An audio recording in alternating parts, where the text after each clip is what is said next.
Okay, Cape Town. Yo! Man, what a good turnout on a Wednesday night. Round of applause for yourselves. Thank you for coming out. Yeah.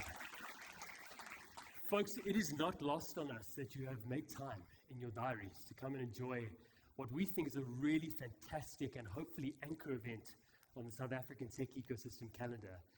Tonight, we are really here to celebrate the South African startup space. And yes, there are 10 ventures that are pitching this evening. But I promise you, if you do not walk away inspired and galvanized by what you see, goodness me, that's not on us, okay? I promise you tonight you're going to be incredibly encouraged just to learn about, certainly if you're not involved in the space, some of the amazing entrepreneurs building the next big disruptors right here at home in our beautiful country. So we're most grateful that you joined us, and thank you for doing so. All 300 of you, I believe, which is really, really cool, I think. Who knew one of our very first Cape Town events 2 years ago in this venue doing a pitch at Startup Club ZA. So this is a bit of a, what's the word? This is my lovely wife on the left, by the way. That's why I look at her. Sorry everybody, she's taken. But what's the word? This is a special moment for us, and we don't take that for granted. So thank you so much. Folks, very briefly, okay, if you didn't read the website or the Quicket listing or anything like that, who we are. We're very grateful as Startup Club now to be the largest tech startup and investor community in the country. We are incredibly passionate about those entrepreneurs that are changing the game. They're using technology to disrupt and to make things accessible and lower cost and reinvent the way that things are done. Fundamentally, we're so much about building a startup nation and see South Africa as a great place to do that on the continent. First and foremost, I'll always say this, we're about fostering connection. We care about people. We care about you, the fact that you've come out here tonight. And that's actually the reason we even have you write your own name down on a name tag. It's not because we ran out of budget and couldn't print them all for you. That's highly personal, okay? And even if it's illegible, it's still your handwriting. So we love that about you all, okay? So that's why we do that. We care about connection and we care about you as individuals. We're here to grow awareness of this space, the tech startup space in South Africa, create access, and importantly, essentially through nights like tonight, catalyze opportunity for ventures as well across this ecosystem. Now, we do that in 4 ways, and just a very quick high-level summary. Of course, we don't do that alone, and I'll get into some of the fantastic partners that enable us to do all of this. First and foremost, I mentioned it to you earlier, community. We are a community first. We believe in bringing together stakeholders around a variety of different events, whether that is events that equip you as founders, whether that is investors and founders, whether that is simply introducing the network of stakeholders that we've created to one another to create value. We're very excited to finally be launching our platform in Q4, and we've spoken about this for a long time, folks, but largely in the South African tech space, there are 3 fundamental areas that we think need improving. One is coverage. People simply don't understand the opportunity and what's being built in this country. The second, we think there is a jobs opportunity there where we need more talent working in startups. And we're also using this platform as the first chance of actually mapping the South African tech startup space. Who are the founders, the enablers, the investors, and the likes? Importantly, we do this collectively. We don't profess to know it all. We do this through powerful collaborations with enterprise, service partners, investors, and others. And we're very excited to be working on our investment fund as well at the moment to try and introduce new liquidity and capital into the South African tech space. So very excited about that and at the early stage. Quick stats about us as a club. Tonight is not about Startup Club and it's certainly not about me, but it's important for context. We've got 14 anchor partners to our network now. We've been a busy bunch over the last 2.5 years. 26 events we've hosted around the country. It's been super busy. In fact, I'm so grateful that who's here for the very first time at a Startup Club event? By show of hands. Where have you all been, people? You know what I'm saying? 25 other opportunities. We're very grateful you've joined us tonight, folks. But again, we're trying to create these moments where we can meet one another. 7,000 people around the country have engaged in what we've done. We're grateful in person, much larger online base as well, and several thousand organizations across the board. So very grateful for that momentum. And I would be remiss to say that we did this alone. We have got 14 fantastic partners, from your big banking partners to legal advisors, technical partners, everything in between. In fact, even my apparel this evening is not my own. We're grateful to have Johnson Workwear on board as the official apparel partner to Startup Club this year. It's fantastic, and we're so grateful for their support. Many of them are here in the audience, so please engage them as well. They do amazing things, or check out our website to learn a bit more there.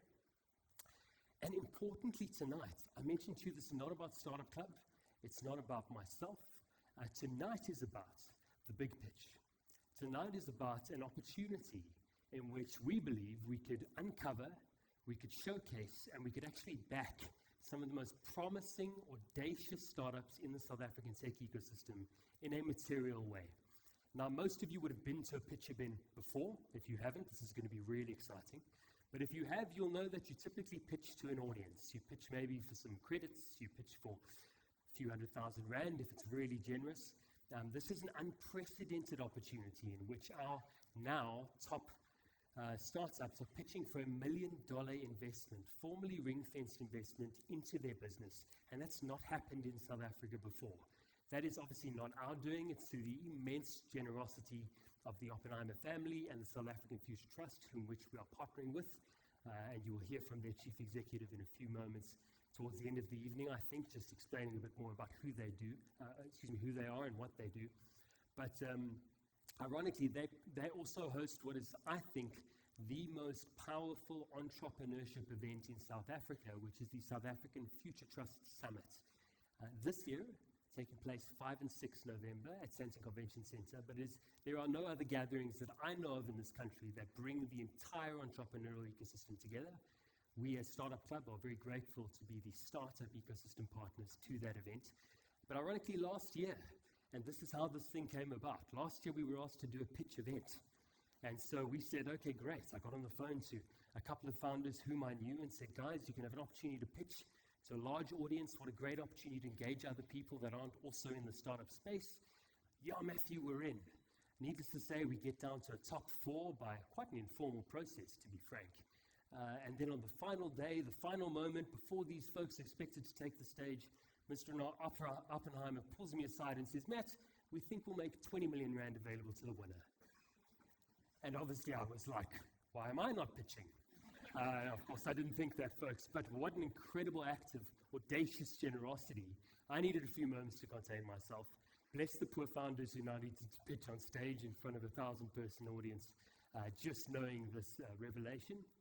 But we thought collectively between us, what if we could formalize this? What if we could create a year-long pitch event series around the country in which we called on applicants from anywhere?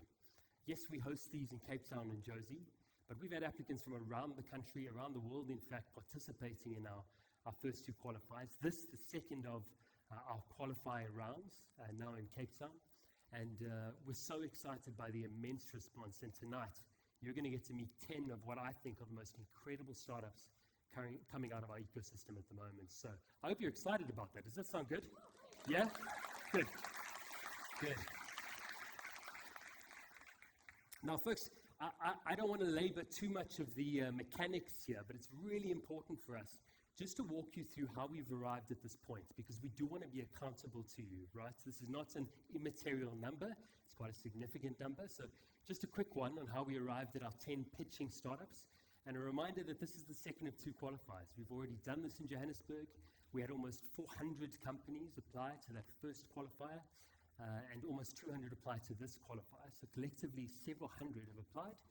How did we arrive at the 20 that pitch at these regional events? Well, firstly, we serve the tech startup space. People say to me, well, Matthew, what is a startup? Folks, it's not a starting out. It's not start out. It's not side hustle. It's not an SME. We look at disruptive ventures. They use technology to make things cheaper, easier, faster. They disrupt incumbents. They are doing that in a fast growth way. And many of you can identify with the fact that if you run a startup, you've probably been misidentified. So we understand what a startup is. We inherit the Silicon Valley definition of that. But these are the folks who we've called on to apply for this initiative. We're looking for South African founders. South African founders, South African founding teams, no matter where they are in the world. We've had several apply. They must be active in the market. So a lot of people have said to me, I've got $1 million idea. Doesn't count, folks. Okay, we need you active in the market, building, serving customers. We are happy that if you are a pre-revenue business, you've entered. Because if you've cured cancer, we don't mind if you're not making money just yet. Okay, we want you on the stage. We want you telling your story. So that's why we were very comfortable to allow pre-revenue folks to enter. And importantly, pre-Series A, without getting into the technicalities, that's typically the fundraising round in which you're scaling your venture, a little bit far beyond what we're catering for here. So we're typically looking at folks that have raised pre-Series A money, okay, for the investors and technical folks in the room. We assess those ventures, all hundreds of them, across these criteria. In fact, I'll introduce you to our judges here this evening. They have the unenviable task of picking our top 5 from the pitching 10. But importantly, they're assessing these businesses on 6 criteria. How innovative? Is this unique? Is it novel? Are these scalable opportunities? Do they just solve for a single customer and maybe not applicable to others left and right? Is there great traction in the business? Importantly, we look at the impact, both social impact and commercial impact. We can marry the two. You'll see that in many of the ventures today. Unique advantage of the product, of the team to be working on the problem that they are. And importantly, we want to know if there's a lot of value for them pitching. Some of you would have seen the same startups pitching at every pitch event, right? A number of times throughout the year on the calendar. We're typically trying to find folks that are finding new value through pitching at this event. So very, very exciting times. Those are some of the picks from our Johannesburg qualifier. It was probably our largest audience, I think second now to the Cape Town audience. Good job, Cape Town. I'm very impressed. Yeah, you've done it. And technically it's winter, so I don't know, maybe it was the free water on your seats or something, but we're very grateful you've come out tonight. We've advanced 5 exceptional ventures from the Josie qualifier in Sonke, Paygas, Parent Sense, Vitruvian MD, and Maltento, some of which you will know, some of which if you don't know, please check out our website. You can read more about these phenomenal businesses that are going through to the finale already. And obviously tonight, we have to pick the other 5, so an exciting task.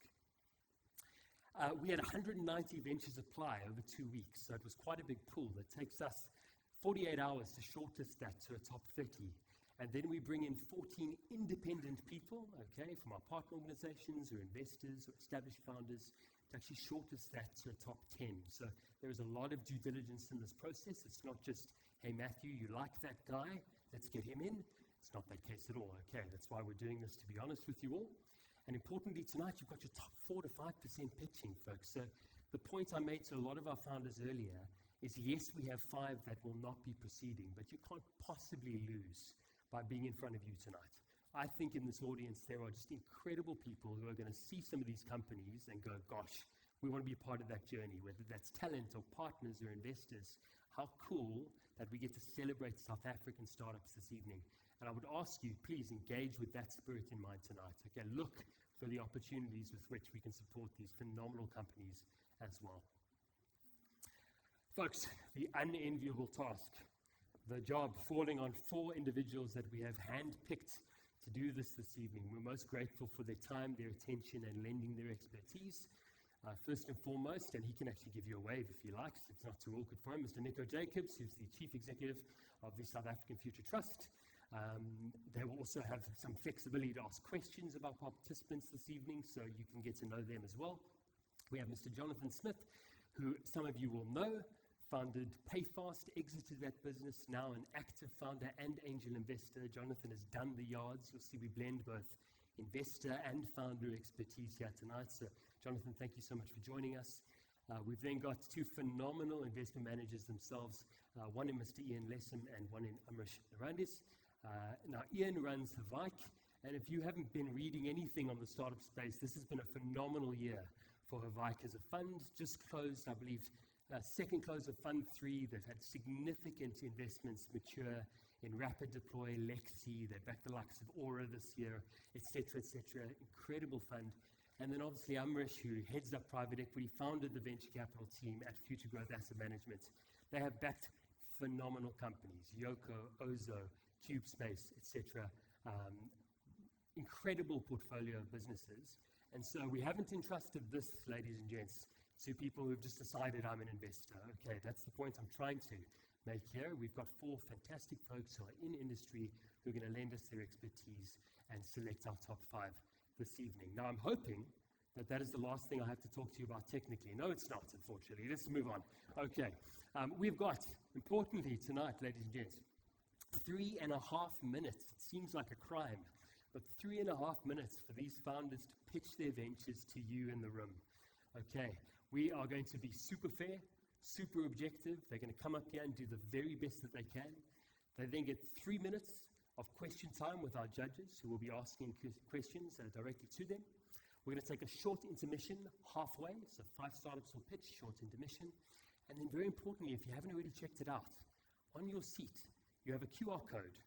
Looks like a small business card. That's from us to you.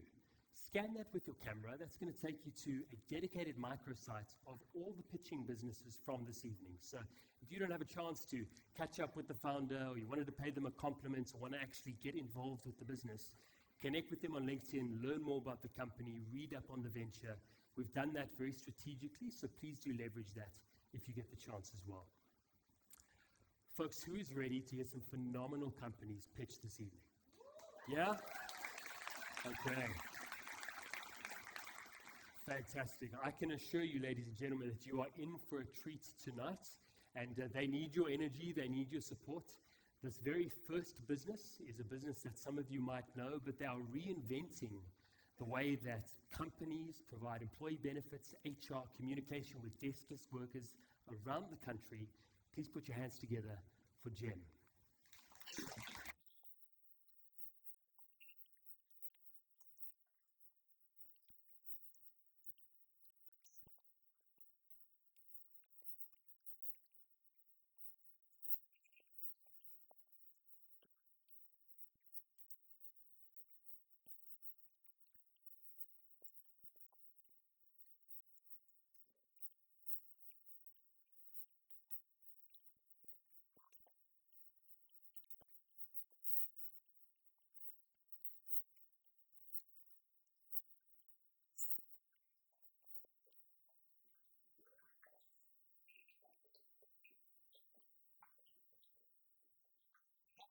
Here's the boarding pass and what's happening through that. I was making most amazing customer experience. I want you to keep that in mind as you hear what we can talk about. Let's quickly talk about the opportunity. There are 7 companies in the JSE worth over $2 billion, $7 billion. 5 biggest banks involved in the 2 biggest companies.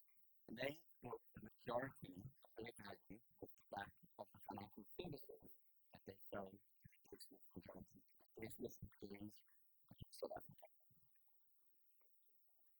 But the business workers are overcharged, overvalued, and overleveraged. And there's a reason for that. Here are some of our customers in your mind. Until now, banks, financial services providers, and telcos have no other way. Acquiring a customer is expensive. The purchase for a low-income employee is high. And the collection effort is often a bit harder than work. That means there's no way to get employees access to different financial services. Until now, what is the point for us? Once we use WhatsApp in a beautiful setting customer experience, to solve problems for employers and their employees.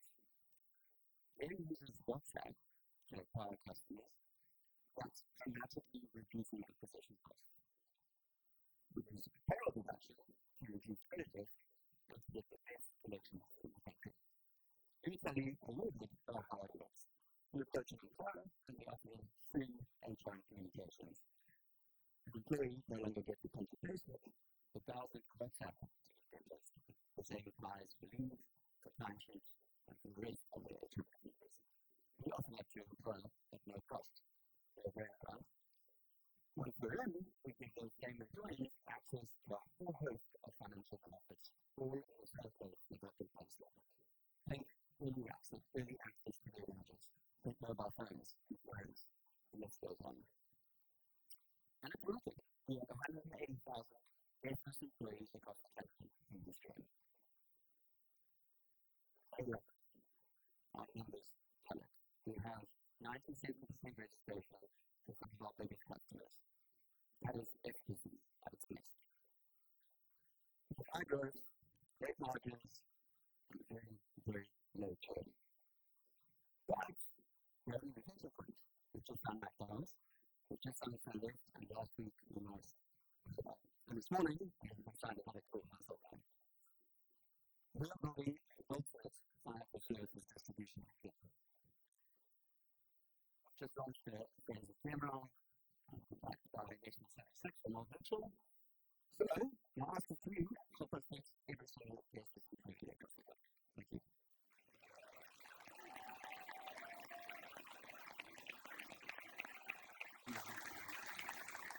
Okay, cool. Ladies and gents, that's a pretty good first pitch, right? Come on, nicely done. Nicely done. Yeah, there we go. There we go. Okay, beautifully under time. We're going to take some questions from our judges, should they have some, now for the next couple of seconds. Nico, Simon, nice pitch. In terms of your growth continentally, are you just in South Africa at the moment? Is there plans to grow continentally and globally? Monday, we'd love to go global. We've got about 7 other countries outside Asia, but that's just the main topic, so it's really hard with financial services to get outside research. So really, South Africa. But I think also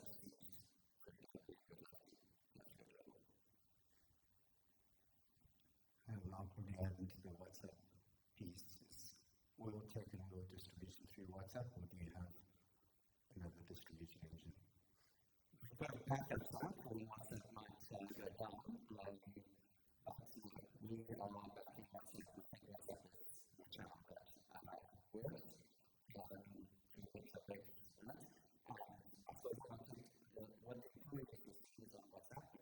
That's not where the access is. Jonathan, any questions from you guys? How are you incorporating AI into what you're doing today? The elusive question. AI into it. So we will become the operating system for online trade. So right now we've got legacy tax systems that are only operating on payments, and those have been built for the last 2 years in my time. We are building an AI-native HR payment system so that we can process the tree. Once it's all approved, the data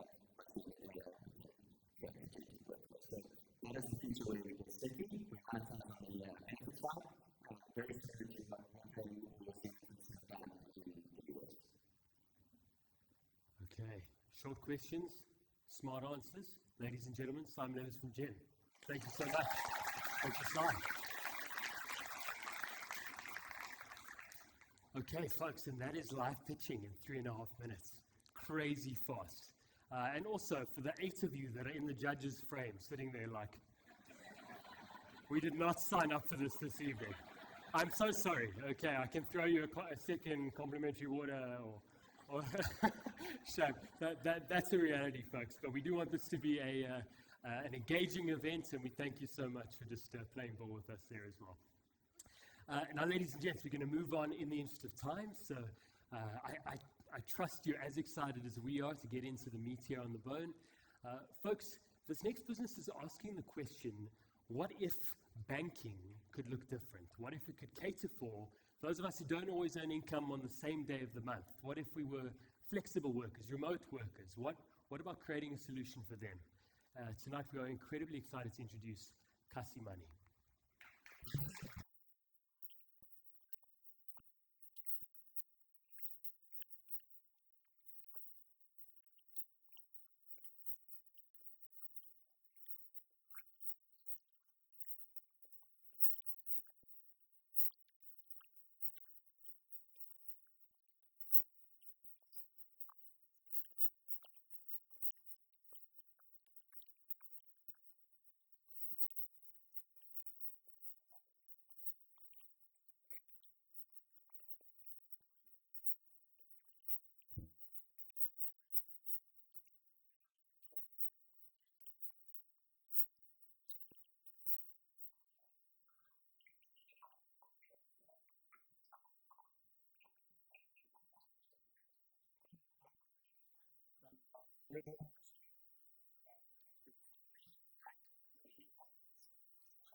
Yes. Okay. With 10 seconds to spare. Thami, good job, man. What a fantastic business. I think let's start from the other side now. John, if you've got some questions for Yeah, Castillo. thanks very much. Good presentation. I wanted to ask you, how defensible do you think this is compared to, I mean, it is a data problem, right? And I'm sure you must think about this, that if the banks can just solve for figuring out the data that they already have, you would have a bit of a problem in your hands. So tell me about your moat.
Here we go. Challenging the incumbents.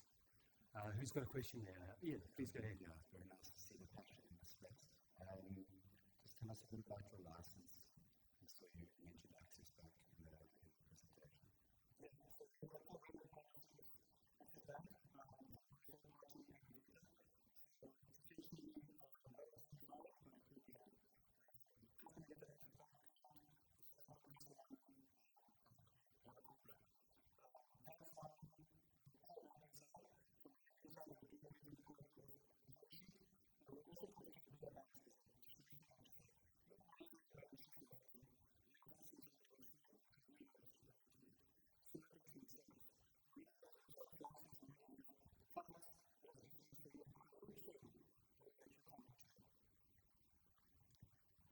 very good. Any other questions? Yes, Nico. Two questions. One, just the loan book, what percentage you're running at? And second, also, what's your plan on distribution? You've got a big volume of customers to chase, and you swap at the market. What's your plan on distribution and picking those customers and bringing them to your platform?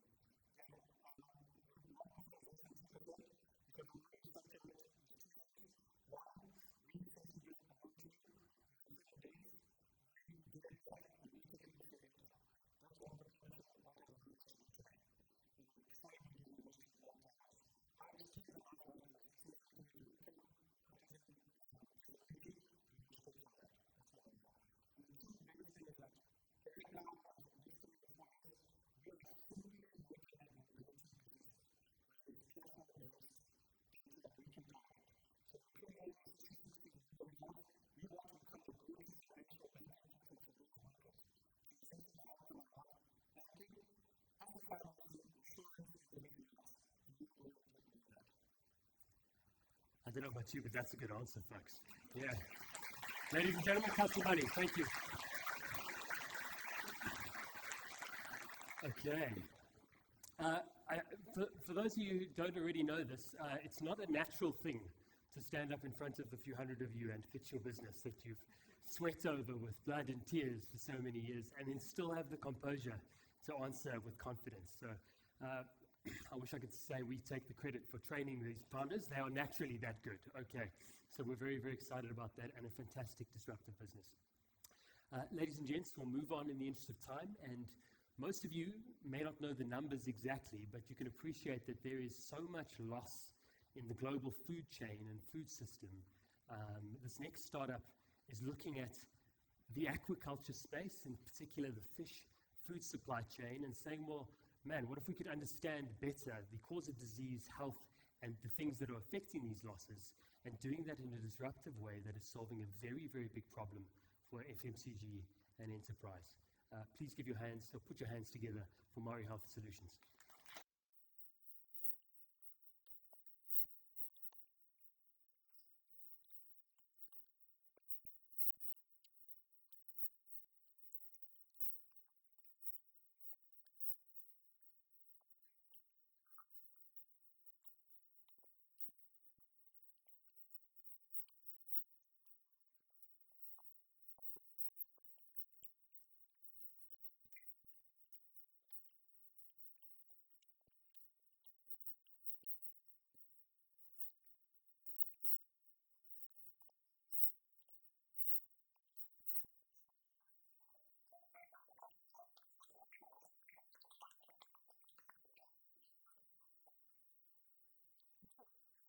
Imagine that you are going to wouldn't be having a multi-million dollar to a solid school. You'd be losing thousands of data points telling the full story. But in aquaculture, it is the whole critical food systems. You've been forced to far better people here. In Castillo, I'm a certain CEO of Solutions. We operate only one monitoring system in aquaculture. So, what will that be very interesting? It's more work than constant entities or included in this is the conclusions and actions as well as the hierarchy of business aspects, which today typically accounts up to 80% of operating risk knowledge. This is lost due to trends and impacts, treating diseases and issues on the possibility. This isn't just in a city. This is a $6 billion problem every single year. So there's a very big we need a simple approach to helping big applications in order to change. So how do we fix this? Well, sensors. And for us, those sensors are called protein biomarkers. Like the sensors in the middle one part, protein biomarkers are really grounded in data and that is how we feel the one and that involves our platform is that territory system. So we place these analyze new complex biological data into our clients with clear actionable insights to proactively optimize nutrition and health and health. And our platform is a very important transformation. So firstly, is identify key factors in creation mistakes. What do we do? What if we want to push on the setups more accessible and actually for clients? We're developing capabilities. It's AI time and allows users to improve their business skills. So then when I started this company with this solution, we want to fundamentally improve how we manage our lives, whether it's our kids, data, or even apps and our food systems. And together, we bring people multiple different skills and experience expertise in molecular biology and visual sciences testing, which gives us the unique ability to understand our lives as we are fundamental. So since being at the University of Cape Town in 2021, we fulfill collaborations with the University of Bergen and the University. We have pivoted to the Southern Hemisphere world, and we also looking to target training in field development. And as a bit of discussing in clients that are very so yes, this is very necessary. We are going to be raising a model of behavioral payments and of course going to support us and essentially easy for us to get our mind Thank you. Excellent. Okay. Anyone here from UCT? Yeah, there we go. UCT spinner. Judges, any questions for Sarah? Good job, Sarah. Sarah was pacing a bit, but she's absolutely rocks it. That's the honest thing. I was just going to say pacing a bit, but no, she's absolutely rocked that pitch. Well done, Sarah. There we go. John. So quick one for me. How are you actually getting your data from the fish on agriculture?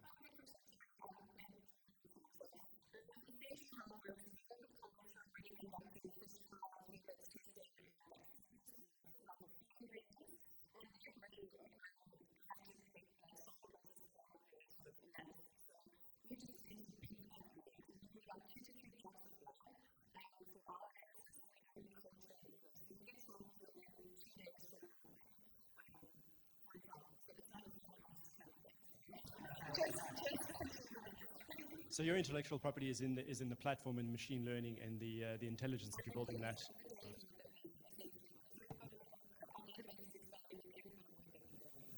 So from there, we're actually identifying potential biomarkers for developing these diagnostic tests. I have two questions. One, what's the efficacy of this, for the end user? And two, what does it do from a cost perspective? Okay, so in terms of efficacy, the current analytical tools that are available to the industry is very much a visual sort of analysis, so it's weighing fish or doing sizing as well as basic blood tests. So as if you were to go off and get a blood test, you just know that, okay, great, my cholesterol is really high. But what does that mean?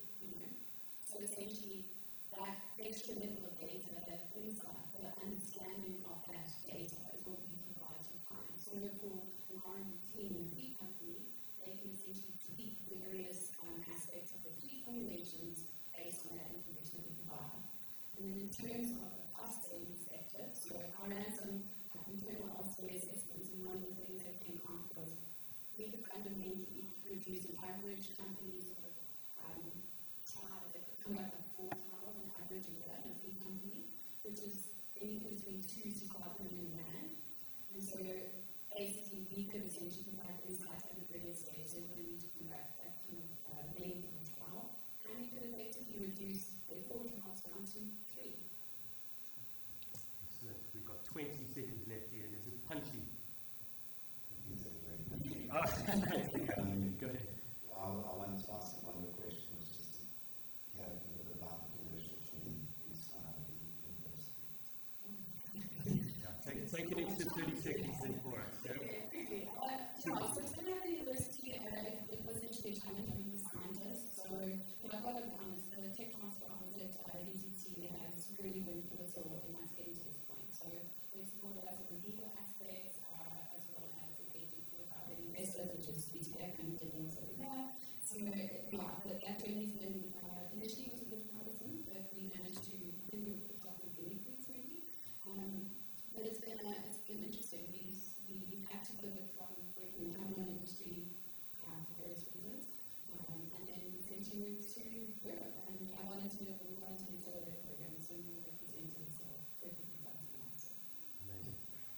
exciting journey, folks, I'm sure we'll be following closely. Ladies and gents, MariHealth solutions. Thank you, Sarah.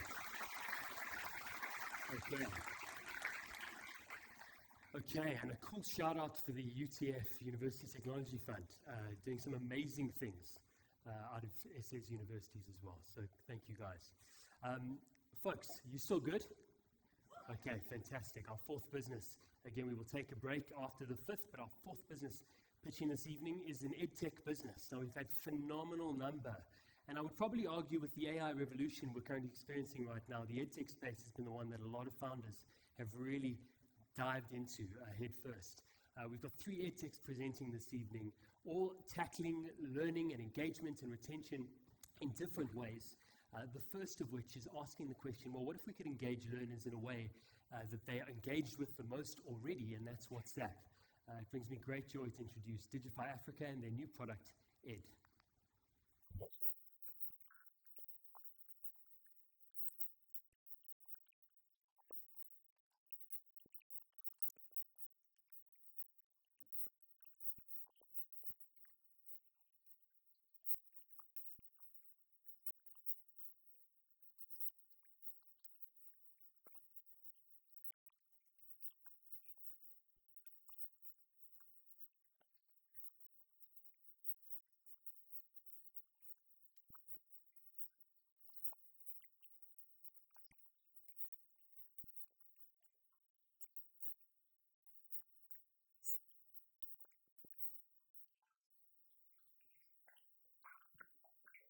Good evening.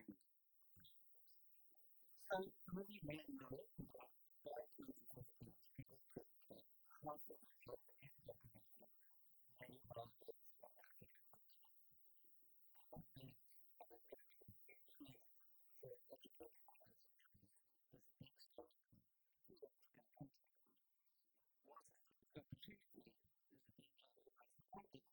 we don't meet levels.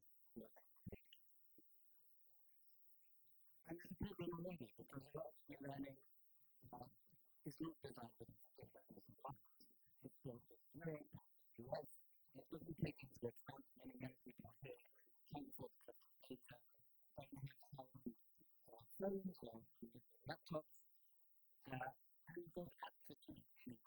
People don't download and don't have to talk to the and move this translates into less amount of fun, less money, less time wasted, and overuse. That's why we built it, which Digify is a learning management solution that empowers organizations to be able to directly reach learners with the learning portal via an app that's already running in place.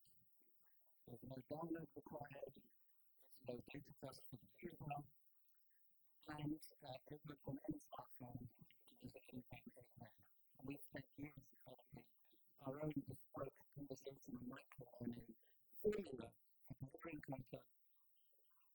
AI influence and powerful analytics by meaning the client content and the learning experiences through the basic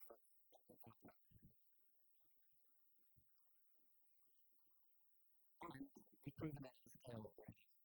We had amazing traction, almost 1 million learners registered to use the platform, but perhaps more than that was an incredibly high completion rate for the content. Things like digital compliance, all of that has been driven by really fruitful plans that help with basic education, but also 3 big anchor enterprise Metro, Medtech, Matrix. And behind them, my experience is 15 years into my profit for delivering digital skills programs across Africa and a team that comes from a range of commercial, corporate, and startup platforms. And this SAFT Summit, our enterprise version of the product so far, with big corporate clients, we believe that there's immediate $6 million opportunity here in South Africa with representative businesses. But the real unlock, the bigger market, we're working on that one, which is scalable self-service version of the product, so that anyone can build their own local chatbot. But to then I have the opportunity to actively raise the cost more right now. We also need to connect retailers, video team, as well as partnership. If you want to become the next billion dollar, the Tiffany, one of the above, Great. Thank you, Gavin. Ladies and gentlemen, Digify Africa and Ed. What questions do we have here? Judges, I'm sure many. Let's two questions. Firstly, one, lots of countries that is trying to solve this problem globally. I know some case foundation sponsorships, but other food in what's unique to bring company like coffee, able to check firstly. Secondly, what is your commercial model? Is it pure subscription or pay-as-you-use model? And what's that mean to go to commercialize? Yeah, so the competitive space is interesting because you've got people like Athena, as you mentioned, who giving people the opportunity to build their own chatbots. You've got other people who are using WhatsApp to deliver specific educational use cases. But we believe that we're the first actual learning management system available to other companies to use. And that's key to our business model. It's a B2B product or B2B2C product. Second question. Sorry, Commercial model, subscription? Commercial model. So the enterprise model is kind of high-value project-based builds. The Ed-like SaaS model that we're working on and what we want to launch, that would be a subscription-based model. Yeah.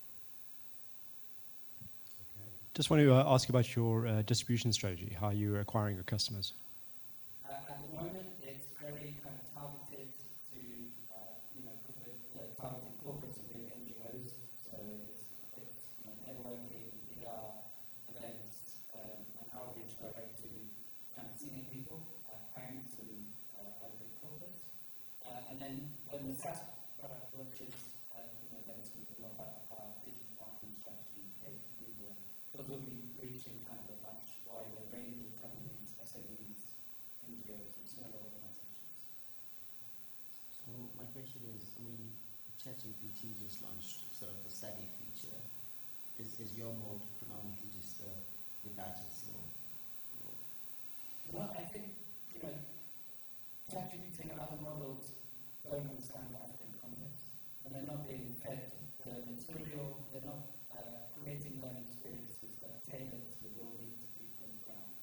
So we believe we're always going to have a role and a purpose that, because we have that lived experience, because we understand the learners, we're speaking to that context, that we're always going to have to work, in tandem with those AIs, but not just rely on those AIs to deliver education by themselves.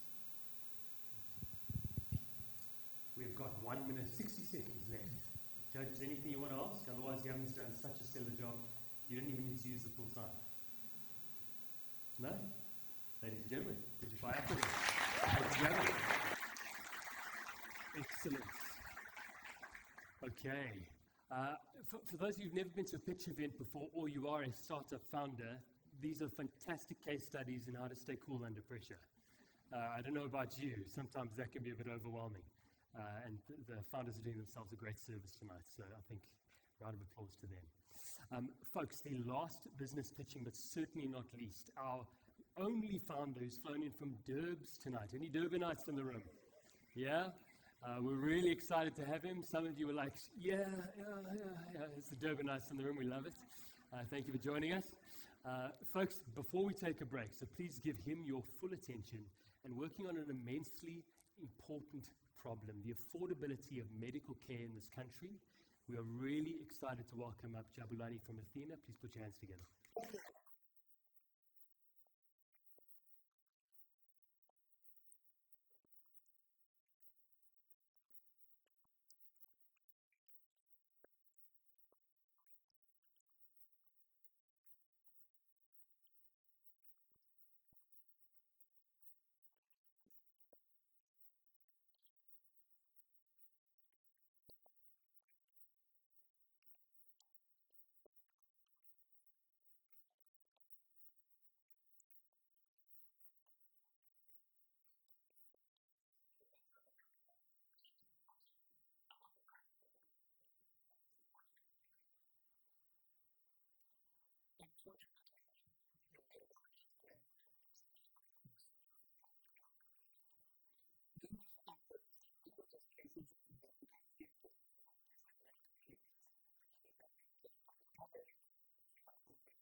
There you go.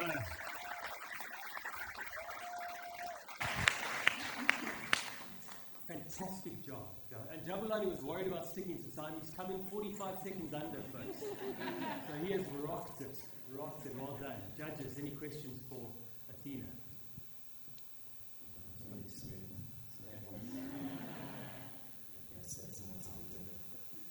Physical time in German is the answer. Okay. Judge, you must have some questions here. So, because you're obviously taking a quick risk on the patient, can you take us through the risk story and how you basically assessing the risk? Alright, so our credit risk modeling takes a couple of steps. Firstly, we do a credit check on the patient, and then also for patients that we do is highly risky before they're doing affordability assessment of the patient. We already have existing data to see patients that we can give as highly risky that can be able to accept that perhaps a bank wouldn't even give a loan to. And so far, we've had a successful collection rate of over 95%, but it has been working. So that's what it looks like. But it's also exceeded according to one the procedures itself, and getting the Athena partners with our technical guidance. So we assess the risk from the procedure itself. We know that when a patient applies for this procedure, it has this complication rate, and we know how that impacts the patient's ability to repay or not repay. So those are some of the elements that we look at when we're assessing the risk of the patient with regards to Athena. Great answer, John. I want to understand how you differentiate yourselves from other buy now, pay later providers besides targeting a specific segment, because there are massive players in BNPL now who are targeting retail, but it's only a matter of time before they change that target to other sectors. How are you going to prevent them from encroaching on your turf? Sure. So I think as part of first, as highlighted in meeting my previous response, I think the risk assessment includes markets and markets.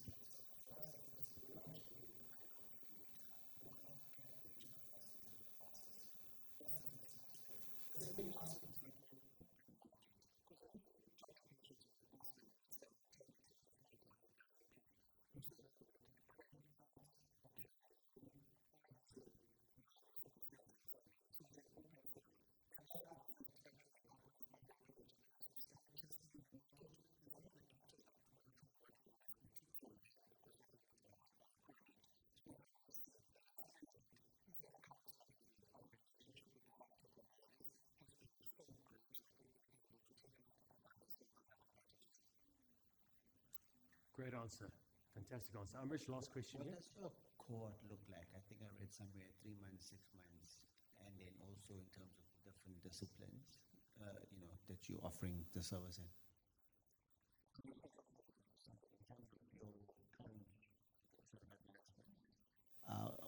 What percentage is sitting in a 3-month period versus a 6-month period? And in addition, what's the across dentistry and the other sort of disciplines that the service providers you're working with?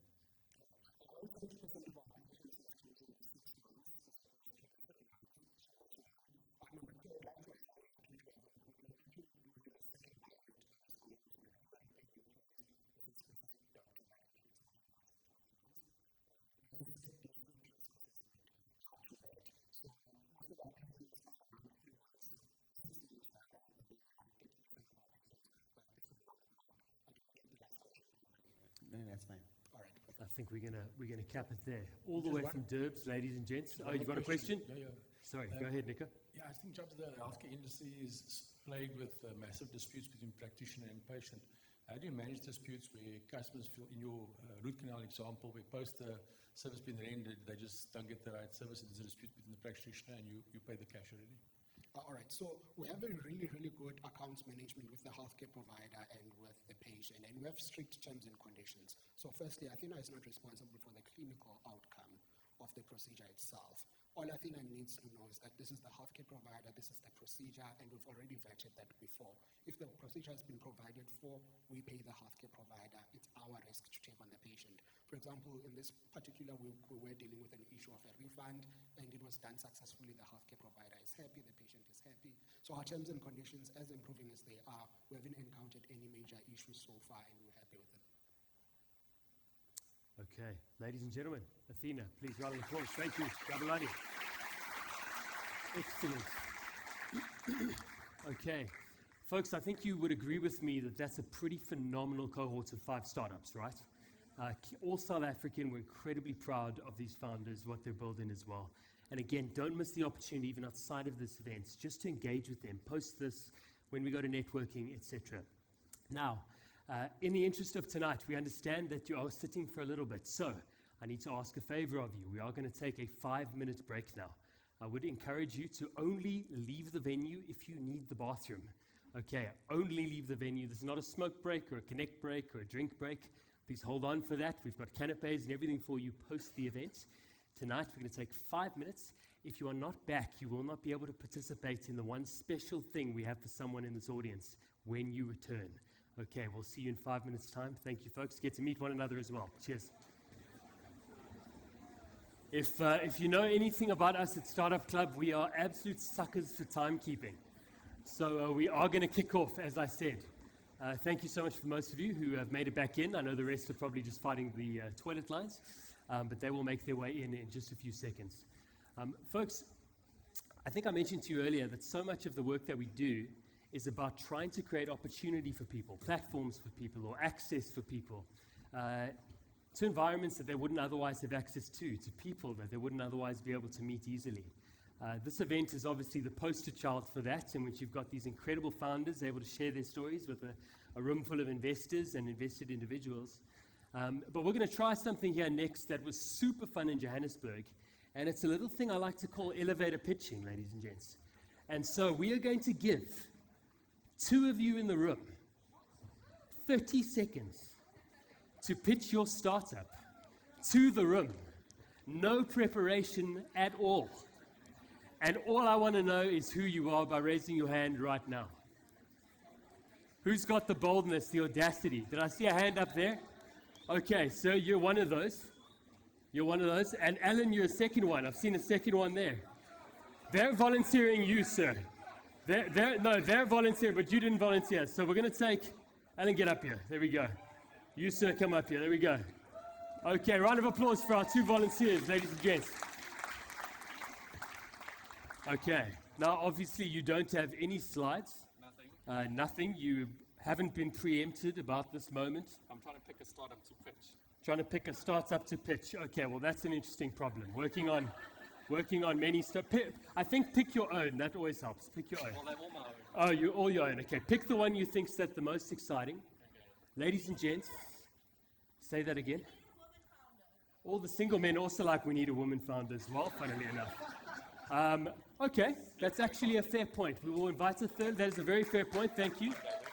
Do we have any female founders in the room who would like to pitch their business live? Some of you are being volunteered.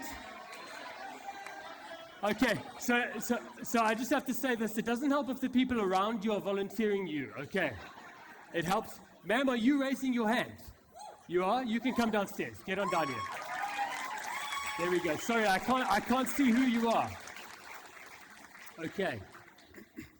Now, folks, I want to make some caveats here. There is no investment on the line. This is not for the $1 million, okay?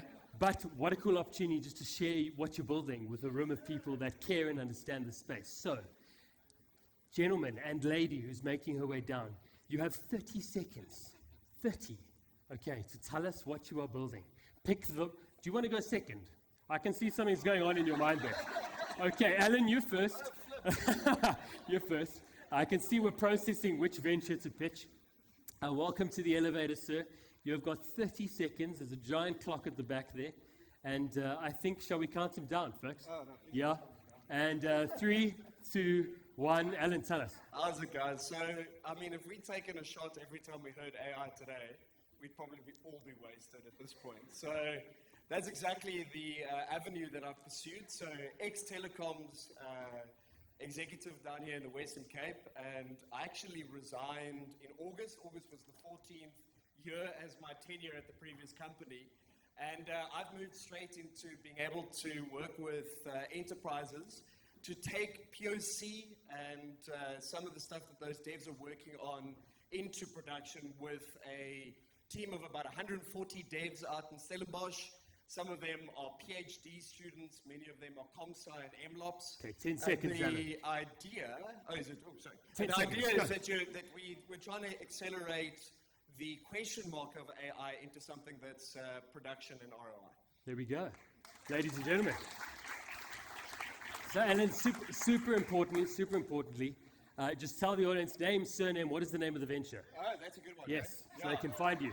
It's Alan Laurie, spelled Laurie, and the company I started is Lore, which is Laur, very creative. There we go. And There we what else do go. you want? Ladies and gents, that's it. That's it. Thank you so much, Alan. Cheers. You can find your way to your seat. Thanks so much, man. I think we're going to go gentleman, lady, gentleman. So, lady, you can join us up here. There we go. Danae's a fantastic founder. I'm so grateful you volunteered yourself. Big fans of theirs here at Startup Club. You have got 30 seconds with a bit of grace, per that last one, to pitch Finter. Go ahead.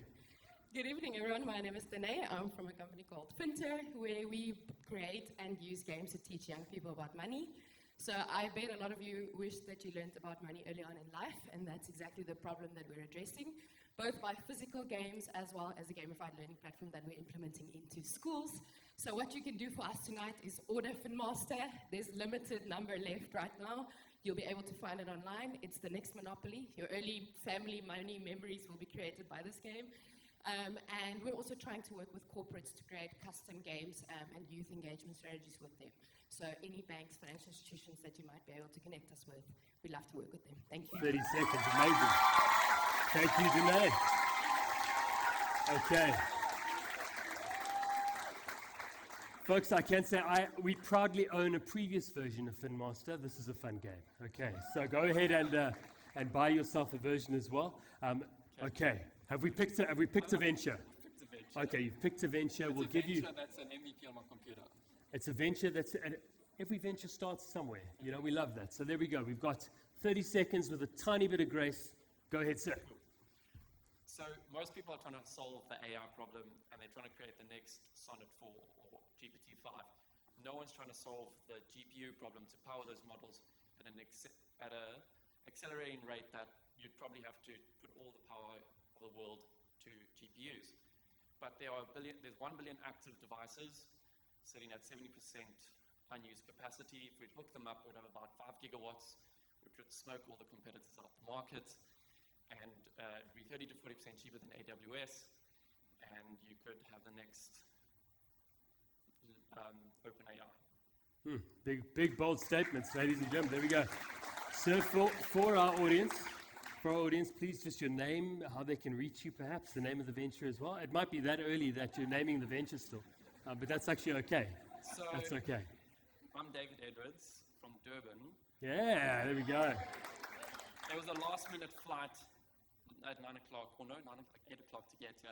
Didn't even have a ticket to get into this place. Pineapple Lab is the venture that I run. You can find me on LinkedIn. Lattice Network is going to be this system. It will be open source, so I'm not going to profit off that section. I'll profit off on the application section. So I would like, if any coders in this room, they want to join the open source project, please get hold of me. There we go. And he's the real deal. He's wearing the headphones, folks, in public. So this is the real deal. I rocked up here. I was like, where do I put my headphones? I was No, like, I'm you've not carrying them around. hopped on a flight this morning, met me at the door and said, I want to get in. Come on, folks. That's awesome, right? Thank you, David. We appreciate that. There we go.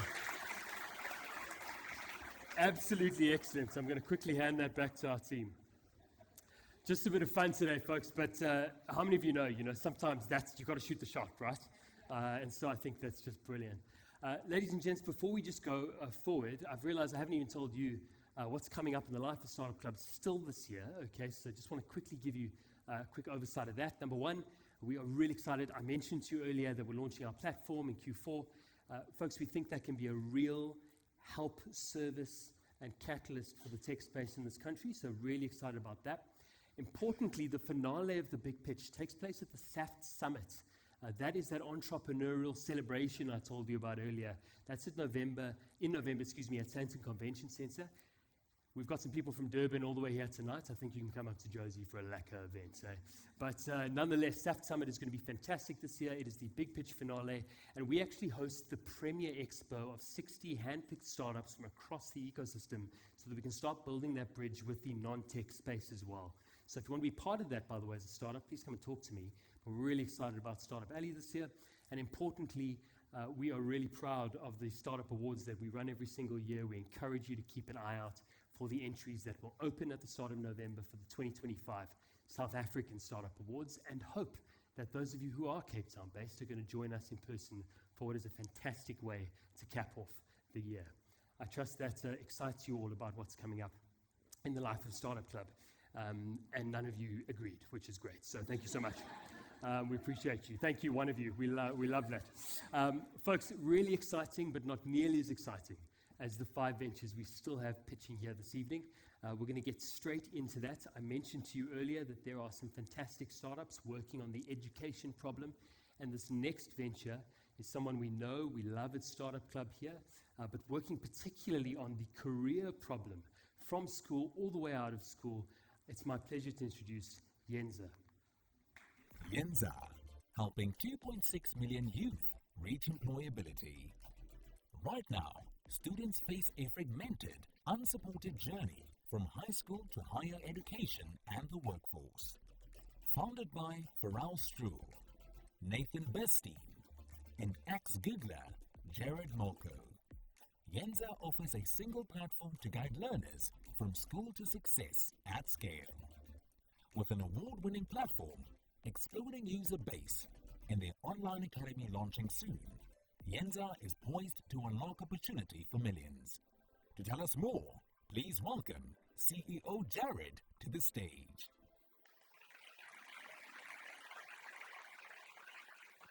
Evening, ladies and gentlemen. So we're on a mission to boost youth employment by providing career pathway services from students in high school to transition into higher education, to reach employability, and to succeed in the workforce. Now, we all know youth unemployment's a massive issue, but the elephant in the room is that around 50% of businesses say that they can't fill vacancies, and the number one reason cited is lack of credible qualifications to even be considered for employment. Now, if you drill into the problem, this is what it looks like. For every 100 grade 7 learners, on average, only 3 are exiting with a diploma or a degree. So we have a massive problem in our system across these very well-known and documented transition points. And so this is why we developed Yenza. It's a suite of solutions to support young people every step of the way. We start in primary school, where we help learners transition into high school through self-development and foundational literacy, digital and English. Our flagship high school product offers online career guidance, career readiness, and career planning, helping students to transition into higher ed or the world of work. And we've just now launched our very own online vocational academy, where you can study with us from the age of 16 to earn both locally and internationally accredited diplomas and degrees. I can't go through what it looks like right now, don't have the time, but I can tell you that we have a train-the-trainer model with teachers. This is all curriculum aligned, so it's driven through classwork and through the classroom. We have very high engagement, and we've proven to show positive academic outcomes. Now, this was supposed to be a video, but it's actually a static image. But this was to show you that we have very advanced behavioral analytics, which our customers use. Typically, we're contracting with private school groups, districts, provinces, as well as corporates. They utilize our behavioral analytics to figure out interventions for people that are likely to drop out, matching people to courses and opportunities, and all of this is enabled through advanced algorithms as well as our AI capabilities. We've been banging on the drum of the importance of careers in K-12 for the last 6 years, and finally curriculums are evolving and adopting and emphasizing the importance of career pathways and streams, and so we are very well positioned to take advantage of this. The opportunity in SSA is large. If you just look at the private independent school market, 1% share represents a $3 million ARR opportunity, 1,200 schools. We're well on our way and working with partners that have already achieved this. Online higher ed is a very lucrative market, as we know from the likes of a Get Smarter, and especially in the vocational training space, there's a strategic imperative there, and that's very much where we're positioned. We're built for scale, which means that we are not just a consumer product. We do white label and custom integrations with other partners. We've done this successfully with Standard Bank and Fundi Loans, and now we're doing it with Advitech and Pearson in the US. We're multi-curriculum, which means we can localize to new markets very quickly. We're in 250 paying schools. They pay us annually, 99% retention across 6 countries, servicing 150,000 students each year. And we're expanding into the Oz in the US very soon, which I'm very excited about. This is all powered by a very strong and motivated team. How we're going to achieve this is through a vertical integration approach, which I don't have the time to explain. But with $1 million, we will be able to develop out our EduFin platform using psychometrics for credit scoring, for lending, as well as sales and distribution for our careers platform, as well as operationalize our academy. Yenza means commit, and we are committed to our youth's futures. Thank you very much.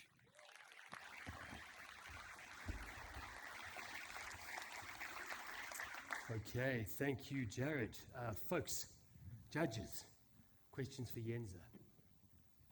Thanks, Jared. How are you delivering the curriculum to the youth, to the learners? So it's an online platform, very much self-directed, and then we essentially have a train-the-trainer model with teachers. So we provide them with online video training. They actually have to take online training and pass our assessment so that we know that they've got the necessary knowledge to administer the tools and platform services on the platform. So it's being administered by teachers on the ground, and then they log the students into our online platform to go through all the various tools and content and services that we have. We've also got a parent portal where we engage with parents directly, and they also have access to these tools and services. So is that all? I mean, yeah, looking at the target. I mean, do all the schools have access to computers in order to actually? No, definitely not. So our core market is the private schools and independent schools network. Government schools, a lot of them do have infrastructure, but it's not for schools, obviously, that don't have that kind of infrastructure. The 250 paying schools that are listed there, those are all through Curos, Advitech, Sparks, Nova Pioneers. It's the private school network that we're really tackling there. I just want to ask, what is your goal with Yenza? I mean, you sort of put it originally there as the like the pass rate or success rate of tertiary education is very low, but it seems like what you're actually targeting is like an operating system for education within schools. Yeah. So how do you connect those two? The thing is, with career services in curriculum, it's never been an emphasis. So now what's happening within the curriculum, South Africa focusing very much on vocational pathways, so trying to funnel and channel people into TVET colleges. It's a very, very important strategic imperative. The underlying stats around the job vacancies, a lot of them sit in the vocational sector. So they've incorporated it. Kenya's incorporated a career pathway, a career streaming platform. They're actually mandating that you have to have career services and a career counselor in every single school, both public and private. So we've been basically doing this before a lot of the schools have really been adopting this kind of career streaming through K-12. And everything that we've done, as I mentioned, is curriculum aligned. So when we are engaging with these schools and the teachers, they essentially are incorporating our content, our lesson planning, all of the stuff into their existing curriculum. I don't know if that answers your question, though. To some degree, I think I was just trying to understand, this seems more like software as a service for schools to essentially either assist the teachers in their education or to be, as I said, an operating system for education. But I'm not seeing how that's actually leading to the result that you put forward in the beginning, which was to try and provide some level of qualification that an employer could somehow look at as precondition to giving someone a job. It's not actually changing that. So just trying to make it more efficient, right? Yeah, so the thing is you've got these massive dropouts that are occurring. When people get into grade 9, massive dropout. Completing matric, massive dropout. Actually getting accepted into universities, the acceptance rates in universities in South Africa hovers around the 10 to 12%. So what we're trying to do is to proactively engage these students, get their critical skills in order so that they can actually get through these transition points. And the goal is to say, well, if we do this at scale, and we've seen this with the schools that we work with, choosing the right subjects, developing the right foundational skills, planning your application in advance, putting together a proper resume and CV, knowing exactly what the marks are that you need to get, being realistic about all of those things. If you do that properly, the percentage of success going through that journey increases dramatically, and we've seen that. We've measured that over time, and that's the goal. Fair answer. Judges, anything quick, short, punchy for Jared before we let him go? No, okay. Ladies and gentlemen, Jared from Yenza, thank you so much. Okay. There we go. With $1 million we can. How many of you think you might enter next year? Yeah, how many think we should do this again next year? Okay. How many of you think we should do this next week? No, please no, it's too much. Next year, definitely, we'll look at doing something really exciting. Folks, our 7th business pitching here tonight, this is very much, we had a lot of companies pitch on AI that they're trying to build or augment or improve the marketplace for chatbots, and everything has become just large, and there's a lot of competition in that space. But I would argue that this next business is really leading the charge in solving the Africa problem in the appropriateness of AI, the ethical use of AI, and actually speaking African languages. It brings me great pleasure to introduce Lelapa. Lelapa AI, building language models for Africans. Right now, AI doesn't speak African. Most systems don't understand or support our languages, voices, or cultures. Founded by Pelonomi, Moiloa, Jade Abbott, and Vukosi Maravate, Lelapa is building African-first language models that power inclusive local AI applications. With backing from Mozilla Ventures and Google's AI chief, on the cusp of a multi-million-dollar pipeline and a unique African data moat, Lelapa is helping Africans access technology in their own language. To tell us more, please welcome CEO Pelonomi to the stage. Hello. All right, so I just want you to imagine for a moment that somebody has taken all of your devices and changed the language on them, including your car, and you can't change that language back. Sounds like a Black Mirror episode, doesn't it? Except for the millions of Africans across the continent, this has been the norm. So the problem that we're facing here is that most of the people on the African continent do not speak English or French at home, and yet the model architectures that are meant to support these languages just are not able to deal with the localized content of that data. And as a result, millions are kept away from participating in the digital economy, and there's this abundance of potential revenue that's left on the table because businesses are not localizing. And the opportunity for the NLP market in itself is quite an exciting one. The growth rate is 25% a year, and for every 40 providers there are in the West, there's only one in the global South. And this indicates a really amazing market with high growth potential, but low saturation. Lelapa is targeting 20% of that market with just 8 languages, and we're targeting in sub-Saharan Africa, the 3 countries with some of the highest economic activity for digital services. And how does this product work? Well, we've built an API, it's called Bula, and it is bridging the gap between people and systems that speak different languages through transcription and to translation.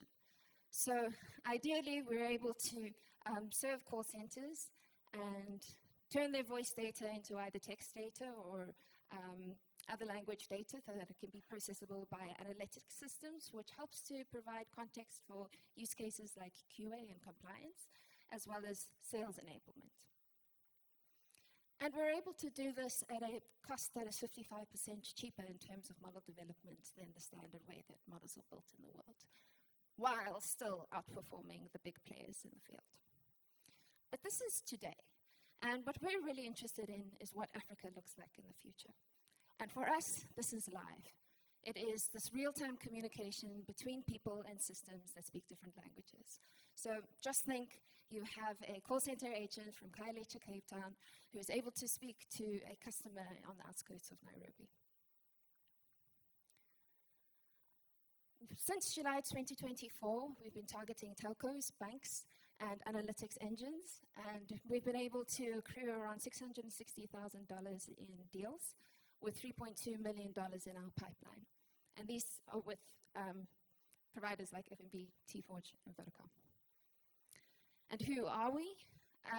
We are the people who built the African NLP community from a research perspective. We also consist of leaders who have scaled previous businesses in South Africa, including the mobile payment space, as well as on-demand delivery. And we've previously been backed by some of the world's most impressive AI leaders, including the biggest African AI exeter, Karim Bekir, as well as the boss, Jeff Dean. And we need capital in order to scale a business to different regions, as well as improve that live. You saw it wasn't very good. But more importantly, to develop our playbook, which is building the most efficient AI in the world. Okay. Ladies and gentlemen, Pelonomi, thank you. Lelapa doing incredible things. We're really excited to have them participate tonight. So judges, questions we have for Lelapa AI. Ian? I don't mind going. So two questions. So the one was, you said you were able to do it at a fraction of the cost to some of your competitors. And then probably linked to that is in terms of the data labeling. Are you doing it in-house or are you purchasing it from third parties? So in terms of the cost, are you asking how we get it down that low, firstly? And then where do we do the data cheaper is not always better, but yes. We showed it was better. So yeah, that cost, includes labor as well as how much we pay for data, which includes, in our case, labeling, but also in terms of model training. And we have third parties who help us label the data, but we do have proprietary methods about how we label that data, so we need so much less. We also have relationships with broadcasting agents across the African continent in order to get access to proprietary data, but we also learn from the clients that we work from. Great answer, Nico.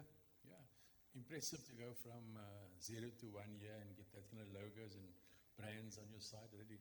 The nature of those contracts, are they off-take contracts? Are they OGR contracts? Are they one-offs? Are they, just give us a sense of what that pipeline looks like? Yeah, so that is an ACV value over there. And that is basically a monthly recurring revenue for services provided for transcription translation that we charge either per minute or per word, or just a general contract value for a particular range per month. Okay. John Umrish is staring there contemplatively. Ready for the AI question. There we go. Any questions? I think for me it's just understanding the competitive landscape, and if you could take me through it, because the space is evolving quite quickly, and as much as it may not be seen as ideally a large enough market for international players to want to come in, but there's certainly big growth quite quickly. So who would you say are your competitors here? Yeah, it depends who you ask. So the main threats that we get compared against are, of course, the big players, the Google, the AWS, the Azure. And although that we've shown that we can beat them now, as you mentioned, the concern is what happens if they decide to then invest in the African market. And for us, our approach is threefold in terms of our data moats, which I referred to a little bit earlier, in terms of our model architecture. So we do have custom architectures that are able to localize model performance to local environments in terms of language morphology and cultural mixes, things like code switching, code mixing. But also these enterprise relationships, as you mentioned. Many of those started even before we released the API. So from a competitor perspective, those are the ones that we are really trying to lengthen the time between us and them when they decide, if they decide, rather than to just acquire us, for example. And from a local perspective, there are a couple of local players. One of them seems to have now transitioned to the analytics space, I think because it is such a capital intensive and a really difficult problem to solve. And the other one seems to be locked into contracts with a particular analytics provider. And we've been approached by different enterprises to supplement for that because it's not working so well. Great answer. John, any questions from you? No, just I'm fascinated. I think it's an amazing problem to solve, and it seems like you guys are doing a great job at it. So, well fantastic business working on a big, bold, important problem. So, ladies and gentlemen, Lelapa AI, thank you so much. Thank you so much. And folks, how absolutely cool, right? That's coming out of South Africa. I just think these are some brilliant, brilliant ventures. It's just so encouraging to see. We're taking ourselves on a bit of a journey here today because you'll see we're industry agnostic. We've got everything from fish health to edtech to AI. It's pretty incredible, the diversity of ventures as well that we see presented here today. And certainly this next one falls into that category. I was just going to say to you all, we are a professional network, by the way. If you're not following us on LinkedIn, please do so, Startup Club ZA. And if you're snapping any pictures this evening, please tag us. We'd love to see how you experienced the event, or if you have any feedback, you want to connect with me, please do so. We would love to hear from you as well post the event. Can you believe it, our last 3 ventures that are up next, but certainly not least. I mentioned to you there's diversity in the type of startups that are coming up here, and the next is working on the age-old problem. Ironically, it's about the problem of age. An incredible biotech trying to help us live longer. Please put your hands together for Biomine Health. Biomine Health, helping people age better and live longer. Right now, aging is the root cause behind most chronic disease, decline, and loss of vitality. Yet no one's treating it directly.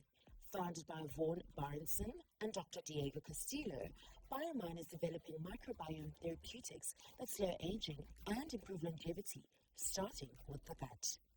With strong early sales, a clinical trial in sight, and exclusive access to African microbiome data, Biomine is building the future of precision longevity. To tell us more, please welcome CTO Dr. Diego to the stage.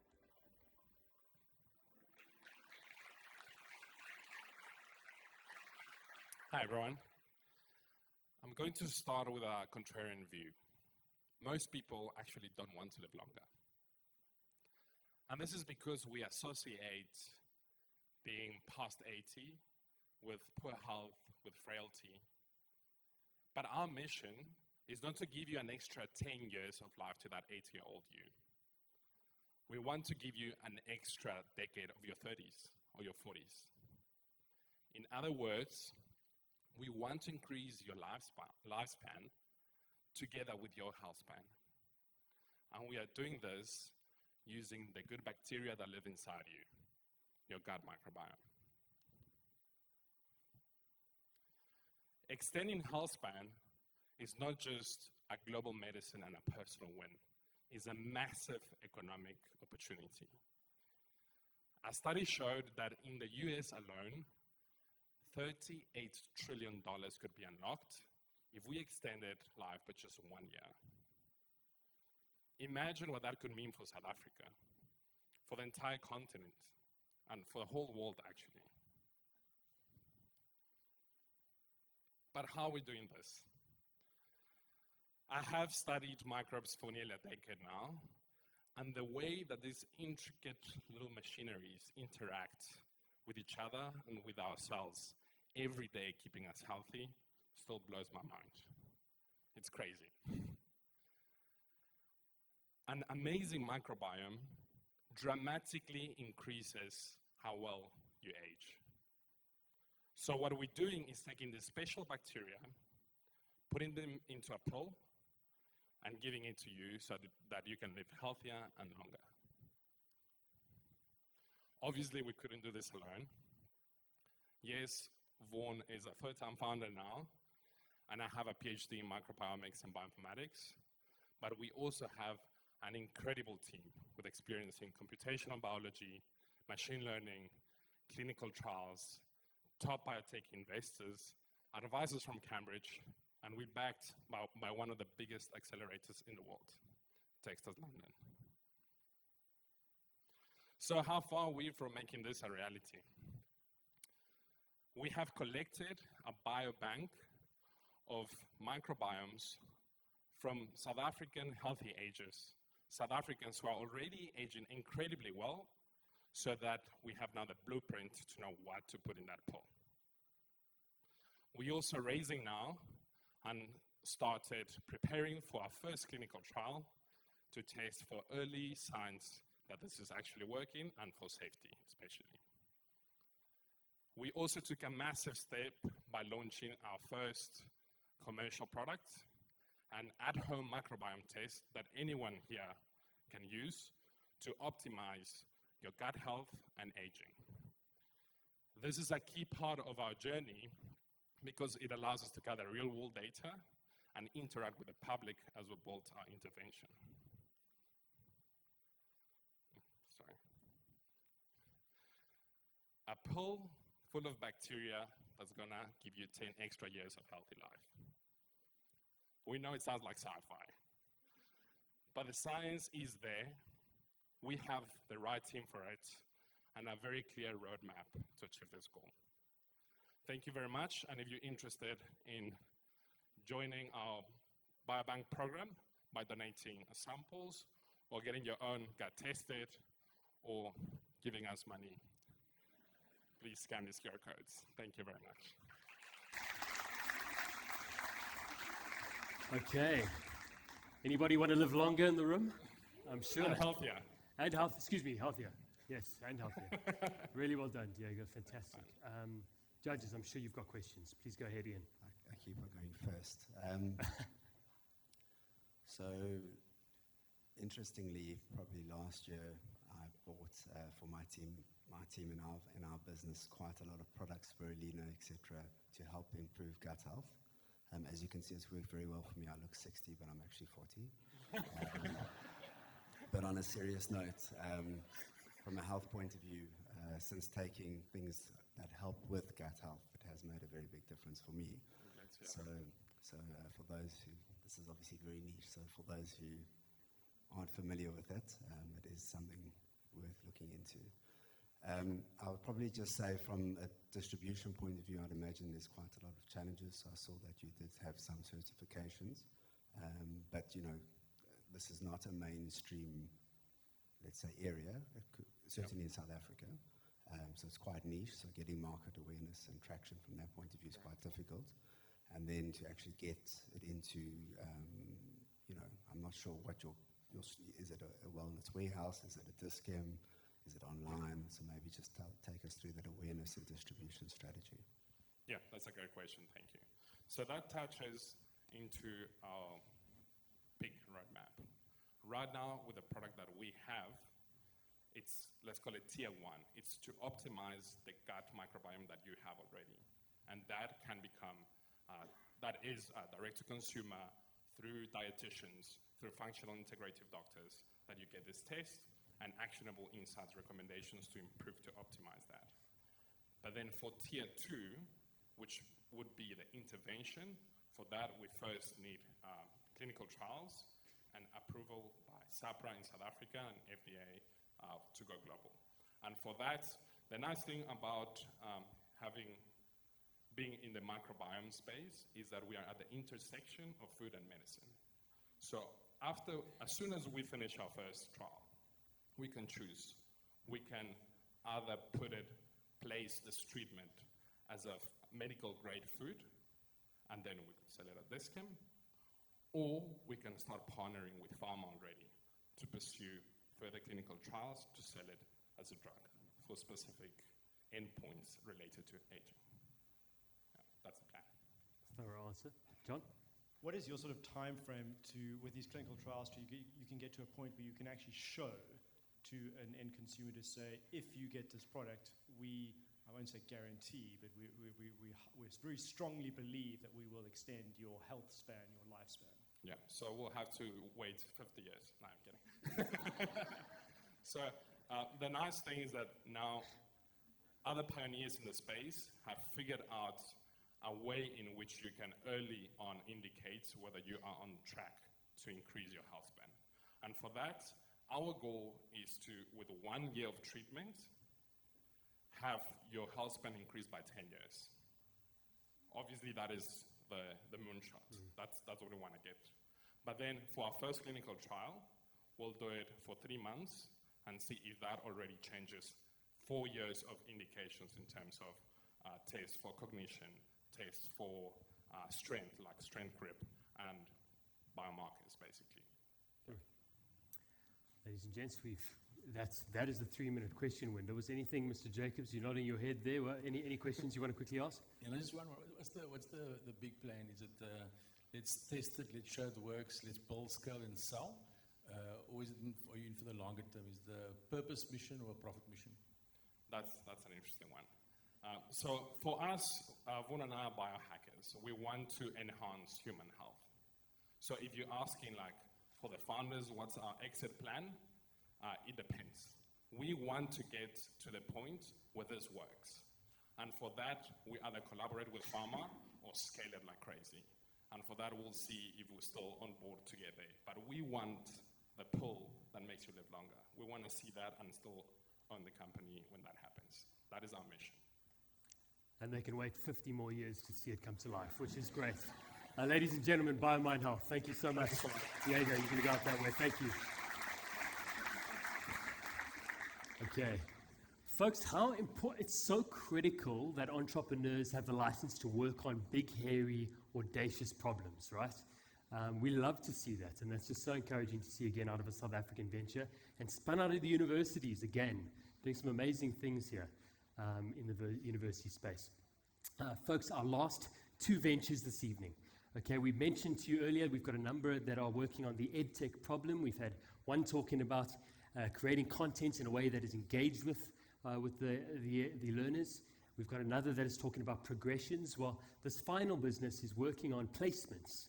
Once folks are educated, how do they get a job? This fantastic business that's trying to solve that problem is none other than Jobox. Please pay attention. Jobox, building Africa's graduate employment ecosystem. Right now, billions are spent on skills development, yet most graduates struggle to find real jobs. Founded by Sbusiso Buna, Spamandla Mazibuko, and Darren Rebeck, Jobox connects graduates to startups and SMMEs with subsidized stipends from existing funding streams. On the cusp of a new deal with one of South Africa's leading REITs, and backed by deep experience managing placement programs and bursary funding, Jobox is unlocking employability at scale. To tell us more, please welcome CEO Sbusiso to the stage.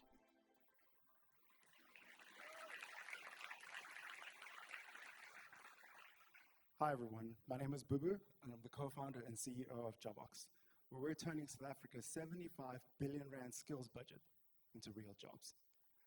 Over the last 10 years, South African youth unemployment has soared from 44% all the way up to 60%, despite billions being spent every single year on skills development. The result? Graduates are sitting at home or they're stuck in endless training cycle loops which never lead to real employment. So if there's billions being spent, why isn't this translating into real jobs? The thing that we have caught on to that others haven't is that it's not that the system is broken, it's fragmented. Our institutions are churning out graduates every single year, and corporates are spending billions training these people, but they aren't able to absorb them all.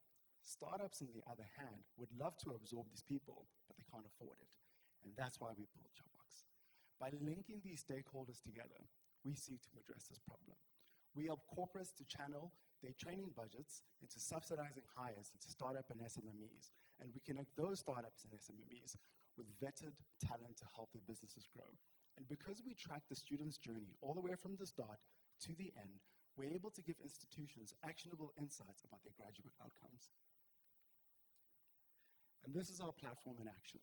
We handle everything from compliance to admin to the matching process, ensuring that companies are able to hire faster and we're able to get students jobs.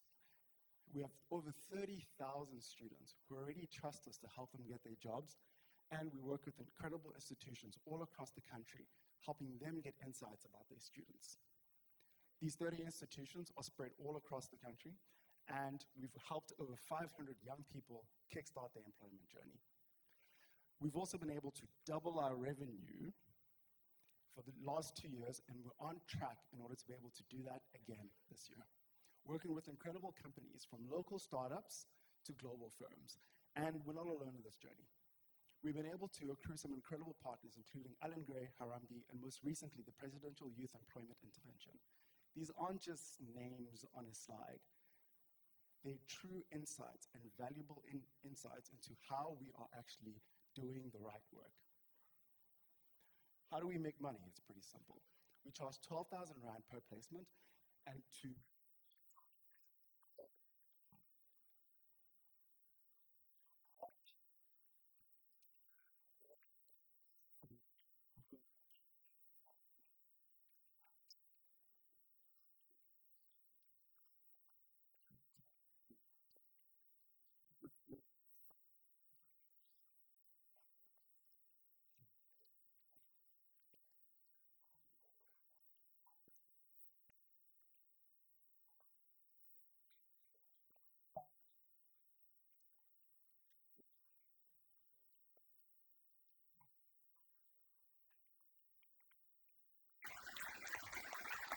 Thank you, Boo-Boo. Okay, ladies and gents, what an important problem, right? What an important problem. And I know Boo-Boo has been faithfully plugging away at this, iterating, and finally at this really exciting inflection point in the business. Judges, any questions you might have for Jobox? Can you guys see, look how contemplative those judges' faces are there right now. Yeah, go ahead. You do not see it.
answer, great answer. Great answer. That is the Q&A time, but if any of the judges have a very pertinent question for Boo Boo, then we can go ahead and ask that now.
Good answer, and I can say this, Boo Boo is bleeding this problem, folks. So if you want to come alongside the Jobbox team, please chat to him afterwards. Put your hands together, please, for Boo Boo and Jobbox. Thank you, ladies and gentlemen. Okay, super important problems being worked on, right? How incredibly exciting and galvanizing to see what people are doing. Folks, can you believe it? It's our last pitch. It's our last pitch. Some of you are like, gosh, it's 9 o'clock. It's not 9 o'clock yet, ladies and gents. Indulge us for a few minutes because we have certainly not left the least for last. This next business is revolutionizing, and I mean that quite sincerely, the femtech, health tech space, particularly in the area of gynecological care. Please, I'd love to introduce you to Flexigyn by Medtech.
Okay. A hardware startup as well, hardware software hybrid. We love it. Very, very exciting. Judges, your last round of Q&A, so let's make it good. Anyone but Ian want to start us off? I think Ian's relieved. Anyone got any pertinent questions? Now, I'm also well aware that it's 4 gentlemen sitting here in the judges panel, so this has just occurred to me now, but nonetheless, in terms of the business opportunity, the investment opportunity here, do you have any questions for Chris? It's going well. What do you want to talk about? No. Go ahead, Amrish. So we spent quite a bit of time looking at this opportunity because it's certainly addressing, in our view, as Future got a very serious problem, and we were excited. I think some of the stuff one of the things we looked at was the go-to-market strategy, dealing with government, because ideally you want to be in clinics, and have you guys come quite far in terms of that now? And in addition, I mean, you now got those patents, etc. You still can open the international markets, but I'm saying if you just focused on the local markets right now, have you sorted those, got a solution to that?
Great answer.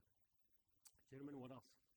We've got 40 seconds on your left. time frame for actually getting this, because I mean, you've got a device, you've sort of got some patents, but you've got to do clinical trials, and you're looking at both South Africa and the US as well, so it's FDA.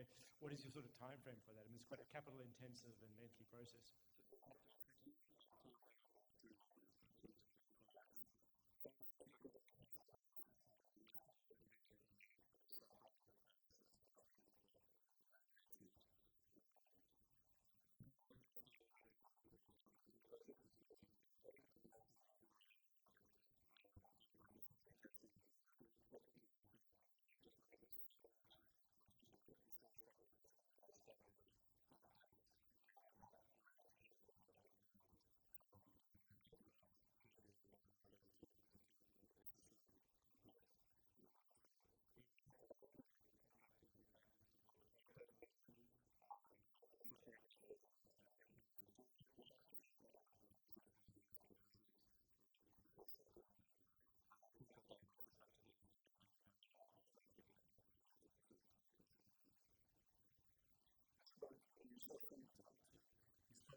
That's a great way to put it, the stuff, the special stuff.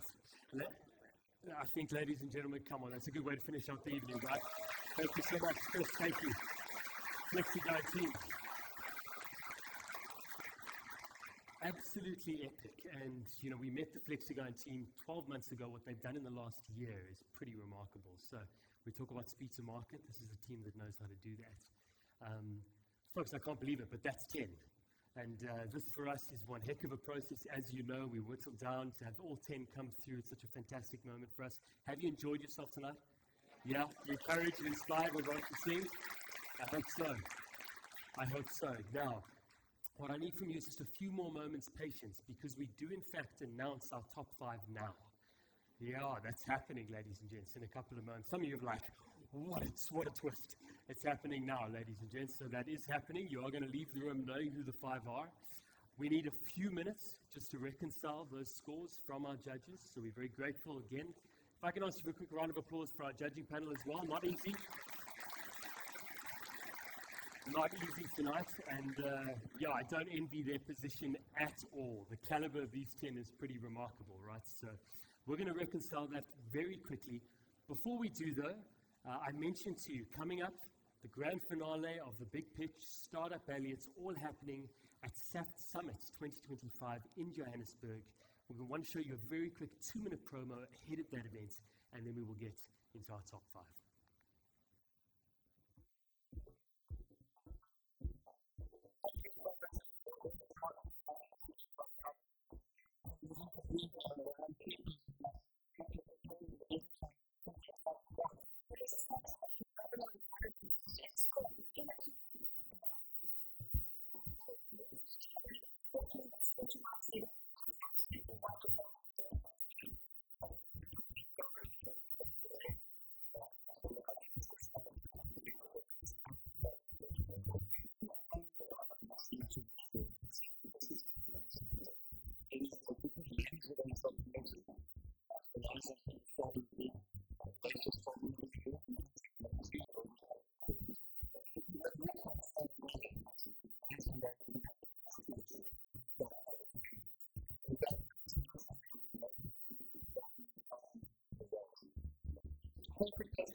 Right.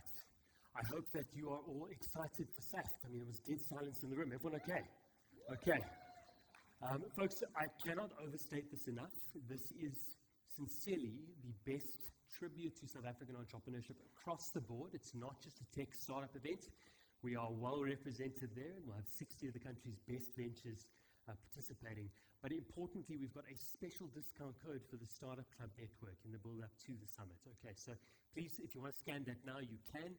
We're also going to broadcast that across our community newsletter on Friday, so you will get that in your inbox. I trust that some of you are going to make the journey up. It won't be, it's going to be well worth your time, rather.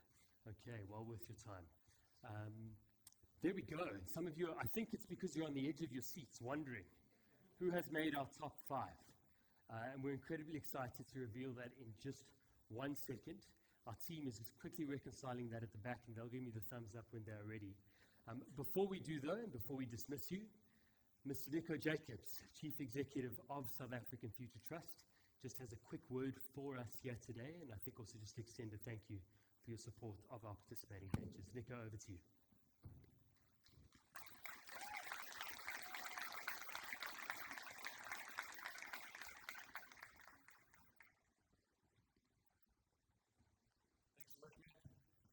Thanks again for coming. It's all these people, some of you entrepreneurs, some of you founders, investors. But you know, there's a few favorite songs that's out there. If you think about your pitch plan having fun, if about participant water falling down in this ecosystem. One of my favorite sounds as entrepreneurs talking about the business is this energy, this passion comes through. So when they change the subject, they just talk about some art, and they're back in the business with massive passion. So we have to evangelize entrepreneurship. See from the hilltops, think about the amount of people employed in the sector that is in space in South Africa, 67%. 67% of every employee in this country is employed by small business. Now think about that too. Is the public sector going to do a job sector? Public sector, more jobs? Probably, push the right to create some jobs in certain areas, but won't make it down. Private sector, downsize, backside, AI, to that space. And the problem is countries that don't make sense. And that's the beauty of it. So after we look at platforms, the USA that I see all the great stuff at that side. What are we doing? What can we do better? We've extended so many good brains across the globe. It's about time to start bringing the brain box to the game and making a massive difference in this country. And I'm not talking about funds, that's what our mission is. We actually need to go and support entrepreneurs and actually unfinancially, formally, informally come.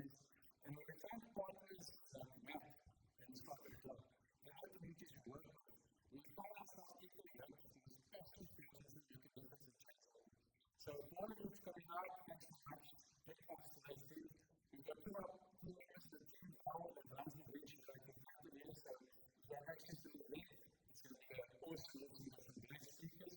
For the other people that want to look at our website, the next website, you'll see the speakers on the stock and listen to them.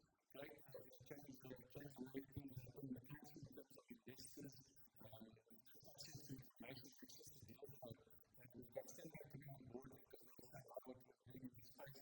I've come on board as big spots as well. We've got Ellis coming in the room here, who does not mention our operations, risk and client governance. So it's small team culture, but we're going to be in charge of all of it. We have a partner with ourselves, with Matthew, and other different folks have to make a difference. Joining us is massive downside. Entrepreneurs of this gap and change our strength in the team. And I look forward to seeing the top four in Jobox on the 5th of November, becoming the top 3 or 4 on the 6th of November, and we're going to give $1 million to invest in business. And that is not just the beneficiary of the investment.